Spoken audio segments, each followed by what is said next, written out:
We've got an unexpected case being made by one energy company. Kinder Morgan's application to build the Trans Mountain expansion project, which would go from Edmonton to the west coast via Vancouver and Burnaby.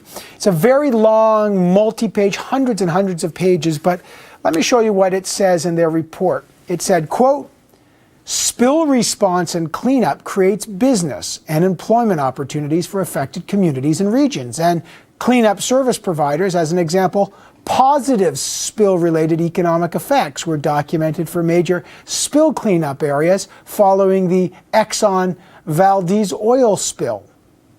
This was an application arguing for the positive economic benefits of a cleanup operation after a spill. Does this argument hold any weight? Do potential economic benefits of a spill offset the environmental risks?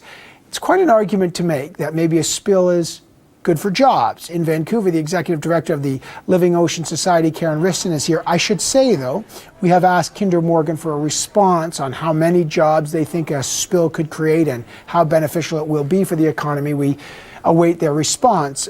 Karen Riston, what's your reaction to a company's argument that an oil spill is good for the economy? This is exactly the sort of short-term thinking that the oil patch is famous for, more, faster. That just characterizes the whole approach to developing our tar sands resources.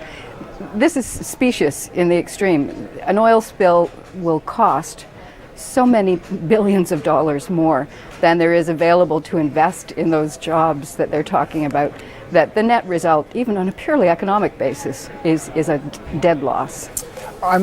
As oil spills are a likely possibility, they're on various levels. Again, we're not trying to judge the safety of oils through pipelines, and I know some people will think, but this was the application that they made.